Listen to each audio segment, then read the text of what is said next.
Hi there, Year 10. I hope that you're not finding it too difficult staying at home. It can be boring sometimes and difficult.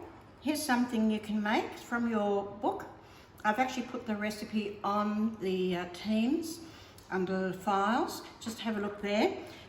Quiche Florentine is what I'm making here at the moment. So to start off, I have to make the pâté brisé, which is a short crust pastry.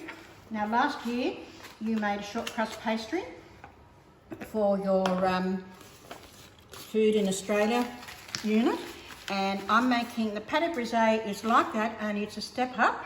Now you get hens into making a really high quality short crust pastry. So I have already sifted the flour and I'm rubbing in, sifted the flour and salt together in a bowl. I know it says on a clean working surface a bowl will do, and it must resemble breadcrumbs. And then so you sift that, and I'm rubbing the butter in with my fingertips, and I am using butter. Margarine is not the equivalent of butter when it comes to making pastry.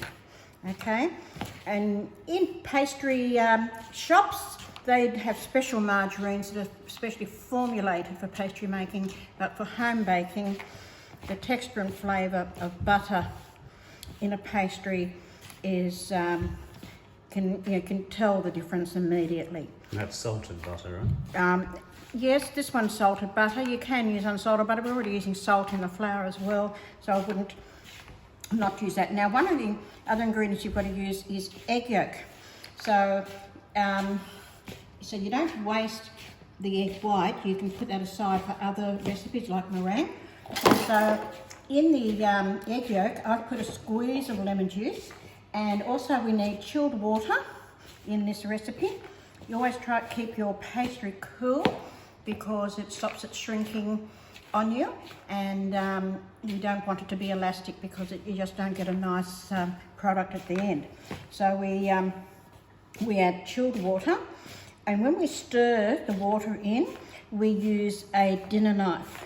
Never use a wooden spoon for this. For scones and pastry making, this style of pastry making, always use a dinner knife for stirring the water in. Why is that?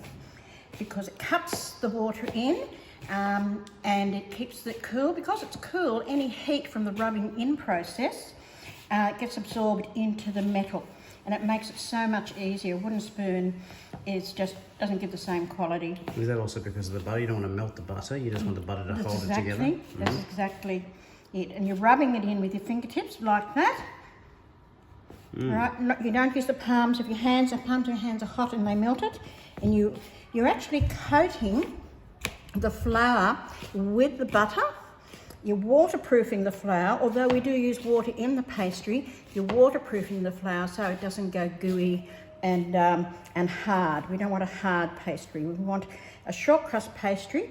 Short means it melts in the mouth, and we're shortening the gluten strands. So that's why it's called short crust pastry. And that's why butter and margarine are referred to as shortening, because they shorten the gluten strands in the flour. So some of the older recipes that are passed down through the family, you'll see they say to use shortening, or that's what you're using. So in here, I've got the egg, and I'm going to add some water to the egg.